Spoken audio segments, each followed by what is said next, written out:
Hello everyone, ఈరోజు ఇంకొక beautiful chess ట్రాప్తో నేను మీ ముందుకు వచ్చేసానండి.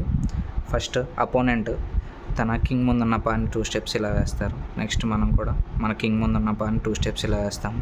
తను నైట్ ఓపెన్ చేస్తారు, మనం కూడా నైట్ ఈ విధంగా ఓపెన్ చేస్తాము. తను బిషప్ని ఈ పొజిషన్లో ఉంచుతారు. నెక్స్ట్ మనం ఇంకొక నైట్ని కూడా ఓపెన్ చేస్తాము. నెక్స్ట్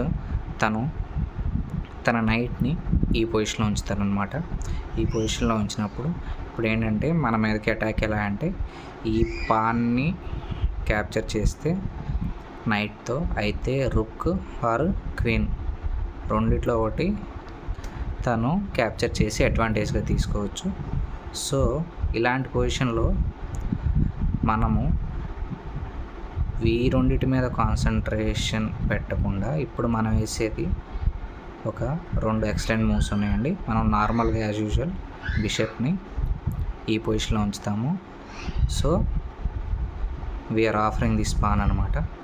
ఇప్పుడు తన నైట్తో పాన్ని క్యాప్చర్ చేశాక, so with the support of bishop అండి, నైట్ మన రుక్ని అలాగే క్వీన్ని రెండింటిని అటాక్ చేస్తుంది.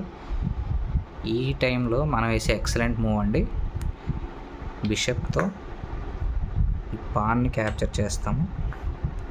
సో చెక్ పెడతాము. చెక్ పెట్టగానే తను మన బిషప్ని ఎప్పుడైతే క్యాప్చర్ చేస్తారో ఇంకా మన అటాక్ మూవ్ స్టార్ట్ అండి. నెక్స్ట్ మన నైట్తో ఈ పాన్ తీసి చెక్ చెప్తాము. నెక్స్ట్ తన కింగ్ని ఈ పొజిషన్లో ఉంచితే మన నైట్ని ఓపెన్ చేస్తాము. సో వీఆర్ ఆఫరింగ్ దిస్ రుక్ అనమాట. నెక్స్ట్ తను మన రుక్ని క్యాప్చర్ చేసేస్తారు. నెక్స్ట్ మనం అగైన్ చెక్ చెప్తాము. చెక్ చెప్పగానే తను మళ్ళీ ఈ మూవ్ వేస్తారు. నెక్స్ట్ మనం అగైన్ చెక్ చెప్తాము. తనకి ఇప్పుడున్న మూవ్ ఈ మూవ్ అనమాట. నెక్స్ట్ మన నైట్తో చెక్ చెప్తాము. ఇప్పుడు తనకున్న ఒకే ఒక మూవ్ ఈ మూవ్. సో ఇప్పుడు మనం వేసేది మన క్వీన్తో చెక్మేట్ చెప్పాము and the game is over. Thank you. ఈ వేరియేషన్ ట్రై చేయండి. Thank you.